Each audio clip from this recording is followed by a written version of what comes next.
Magandang gabi, Luzon, Visayas at Mindanao. Ito naman po ang inyong lingkod, si Mr. Sam, karabahusan ng Kaagapay, ECTV.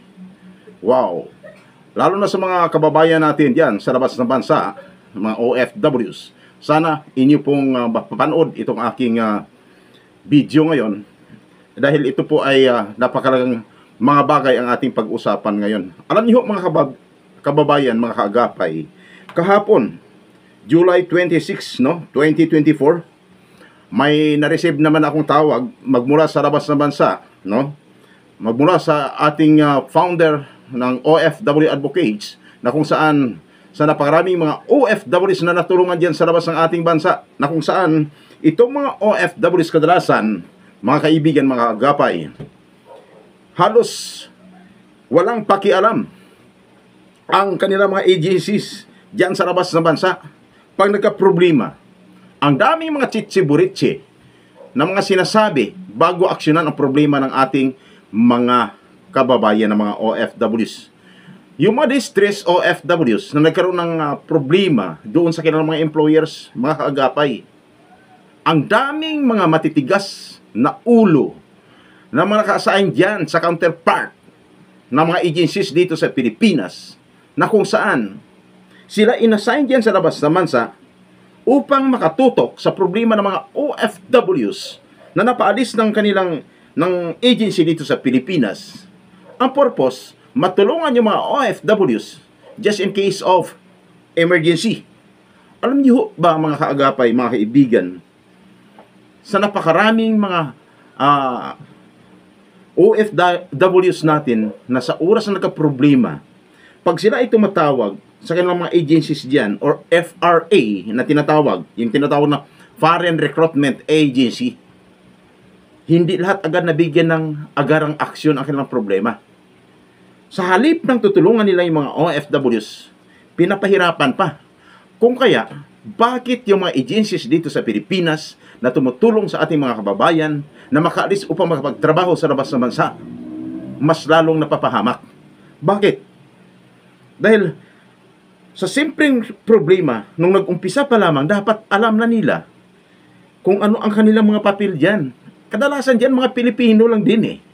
Pero tingnan nyo pag sila ay naka-assign dyan sa FRA, akala mo ang sino ng anyayabang, Akala mo sila na ang nagmamay-ari ng FRA dyan.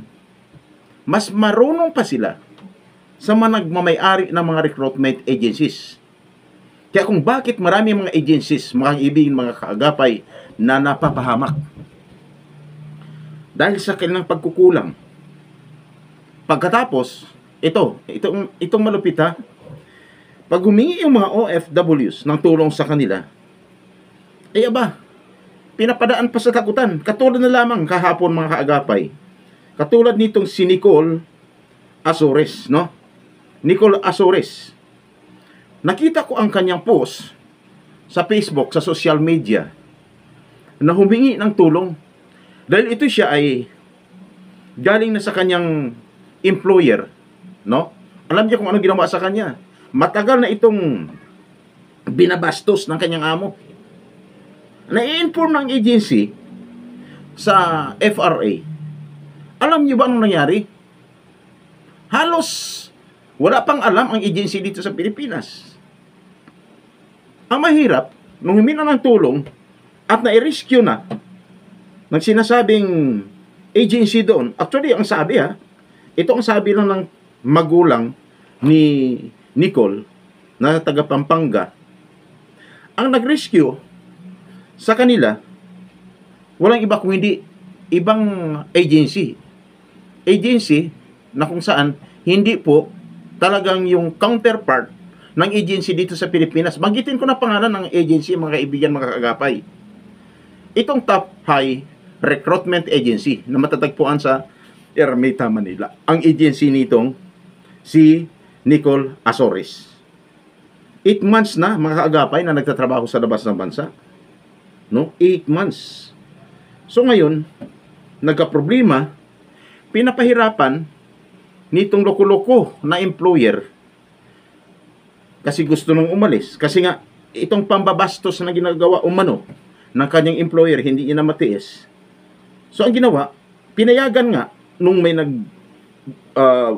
sundo doon na taga-recruitment agency umano na hindi naman daw talaga from FRA. So ngayon, nung sinundo siya doon para i-rescue, mga kaibigan, mga kaagapay, sa pagkipagtulungan na rin ng ating founder doon, ng advocates, OFW advocates sa labas ng bansa. Alam niyo ba, itong balasubas na mag-asawang employer, kung ano-ano pa ang pinagagawa nito, pinaghuhubad pa itong OFW na si Nicole Azores sa harapan ng amo niyang lalaki. Hubot-tubad, no? Ibig sabihin, pag hubot-tubad, walang natitirang saplot sa kanyang katawan at pina. Pina. Kita pa ang masilang bagay sa kanyang katawan mismo sa harapan ng loko-loko o balasubas na amo. Bago ito maka-eskapo doon sa kanilang employer, dinala umano ito ayon sa aking nakausap sa kanyang magulang sa Pampanga, dinala pa ito sa patagong lugar at tinatakot na yung post ni Azores, Nicole, na humingi ng tulong doon sa Facebook, burahin niya. Kasi pag hindi niya buburahin, maapektuhan ang pangalan ng agency niya dito sa Pilipinas at saka doon sa labas ng bansa. Ang nakakapagtaka, mga kaibigan, mga kaagapay, paano masabi na itong nag-rescue sa kanya iba namang agency? Pero actually, nung tinawagan ko yung agency na top high dito sa Maynila, nagkakataon na yung contact ko, yung nakausap ko sa agency ng top high recruitment agency, nagkakataon nandoon siya sa mga guys sa tinatawag na immigration, may inaayos na mga papel. So ang sabi sa akin, sir, tawagan nyo lang ako later, makilipas ng ilang oras kasi busy pa ako dito.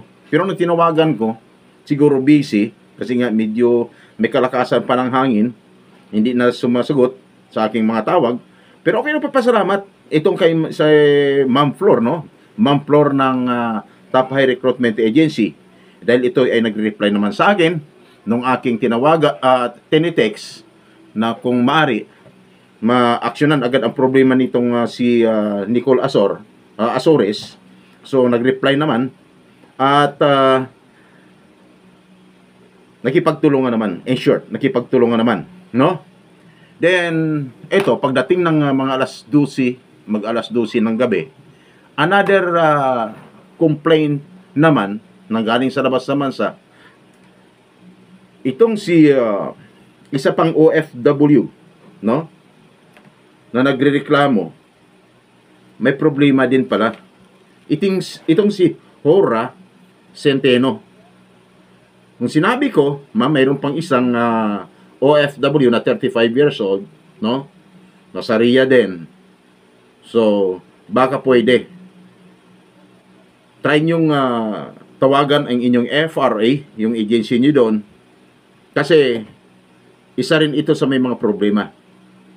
Ang sabi sa akin ni Ma'am Flor ng Top High Recruitment Agency, mga kaagapay, sir, actually magkakasama na yung dalawa na yan, si Nicole Azores at saka si Hora Centeno. Ako'y nagpapasalamat, mga kaagapay, although na hindi ko makausap sa CP si Mama Flor ng Top High, pero siya ay nagre-reply. Alam niyo ba, mga ibigin, mga kaagapay, kadalasan ang naging problema, no, natin na mga Pilipino, no, ang bagal umaksyon, lalo na diyan sa labas ng bansa, sa FRA. Mabuti na lamang ito si Ma'am Flor, aking nakausap. Then pagdating ng kinabukasan, kinuha naman itong number o contact ni Nicole Azor para mapuntahan raw doon sa kanyang kinaroroonan. Ang problema lamang, mga kaibigan, mga kaagapay, Sa ngayon na natili sila. Kaya sabi ko nga, may tendency yung sinasabi ni ma'am o sinasabi ng OFW na parang patagong agency diyan sa labas ng bansa, hindi FRA. Iyan po ay konektado din sa kanilang agency dito sa Pilipinas. Kasi paano masabi ko na hindi connected? Kasi nga nakukontak or alam ni Ma'am Flor ng Top High Recruitment Agency na magkakasama yung dalawa na to. Alam niyo pa, ang mahirap itong mga mukong, no, in short, pagpa ano niyo nako, no, mawalang galang lang po. Tawag ko diyan mukong no. Yung isa sa nakausap doon, yung si Chat daw umano, si Chat ang pangalan. Nung habang tuloy-tuloy na tumatawag itong pamilya sa Pilipinas, yan ang nagsasabi nung pinakiusapan ng pamilya dito sa Pilipinas, no? At yan ang nagsabi doon sa OFW na tanggalin itong yung kanyang post para hindi maapektuhan ang pangalan ng agency. Tinatakot pa ang OFW sa halip nang sila ay makipagtulungan ng maayos, sinabayan na panilang pananakot. Distress na nga yung isang OFW, tinatakot mo pa, ate. O ilang oras lamang ang nakalipas, ay nasira daw yung wifi, no? At may nabalitaan pa ako, wala na, nag-resign na daw. Yung isa pa, may narinig ako, isa din sa taga FRA, nag-resign na rin daw. Kaya mga kagapay, ingat po tayo. Panawagan ko sa mga recruitment agency, no? Huwag naman sana kayo magmamatigas ng ulo. Alam nyo, pag balikan ko yung mga naraan ko, hindi ako bago sa pagtulong sa may mga problema ng mga OFWs. Since year 2000 pa lamang, tumutulong na ako. Doon ako nagsimula sa dating boss ko, si former Ambassador Siniris. Tanungin nyo ang pamilyang Siniris kung ano ang trabaho ko. Wala akong pinipili. Once na inyong pinahirapan yung mga OFWs at tinawagan na namin kayo at pinakikiusapan na maayos, diplomatic way ang ginagawa namin at nagmamatigas kayo ng inyong mga ulo, tandaan nyo, no? Hindi ako bago sa serbisyo na to. Kung ayaw nyo magsara ang mga agencies nyo, no? Dapat aksyonan nyo na agad. Ang daming agencies dyan na matitino. At nagpapasalamat pag in-inform namin, nakipagtulungan na agad. No? Actually, wala naman akong masabi dito sa Tapay. Kasi nung tinawagan ko si Ma'am Flor, talagang hindi naman siya arrogante.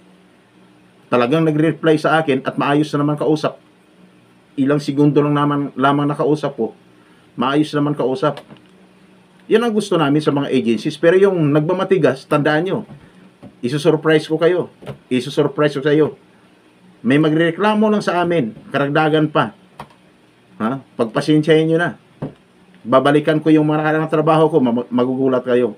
Wala akong pakialam. Minsan, abogadong humarap sa akin. Ipaharap mo sa akin, abogado. Wala akong pakialam. Pag may violation, ang agency mo, magsama kayo ng abogado mo. May violation kayo. At sa mga OFWs, wala akong pakialam. Sinong abogado, iharap nyo sa akin. Bakit? Trabaho lang ang ginagawa namin. Hindi ko sinasabi lahat ng mga abogado masasama. Kung sa pulis ka, may mga abusado. Kung sa mga media, may abusado. No? Sa abogado, mayroon din. Mas malupit. Ang mga abusado, ginagamit lamang ang pangalan ng agency para kumita. Kaya, nagdidepend naman itong mga agencies dahil may abogado, ipinagmamayabang, nagmamatigas. Alam niyo, maniwala kayo sa akin. Ang dami kong kaibigan dyan din pero anong sabi ng ibang mga agencies dyan pag may inaaksyonan ko? Tandaan mula noon, since 2000, hindi ako bago sa pagtulong sa may mga problema. Ay yung mga matitino na agency, nagpapasalamat sa ginagawa ko. Bakit? Ang ginagawa ko, sa pamagitan ng diplomatic way, mapabilis ang paglutas ng problema na hindi na makarating kung saan-saan pa. Kasi bakit? Problema yan. Pag nagkaso-kaso, gagastos ka. Manalo o matalo, magbabayad ka sa abogado mo. Dito, problema ng OFW. Pababayaan nyo. Simple lang yan. Mga kaibigan, mga kaagapay, lalo na sa mga kakilala ko dyan na agencies, huwag kayong mag-alala. Nakita nyo naman kung paano ako umaksyon sa may problema. O baka isipin nyo sa iba dyan, o gumagaya lang ako. Hindi ko pa kilala yung mga tumutulong ngayon. Oh, noon pa lamang, tumutulong na kami sa may mga problema. Ang dami kong napasara na mga recruitment agency na ginagamit ng iba para kumita lamang ng malaking halaga. Mga kaibigan, mga kaagapay. Kaya, huwag nyo nang hintayin na ako'y aakyat pa sa uwa. Hanapin ko si Mr. Arnel Ignacio at saka si DMW, si Mr. Kakdak o Hans Kakdak. Actually, hindi ako ganang familiar sa kanila eh. Pero, ipagpaumanhin nyo na.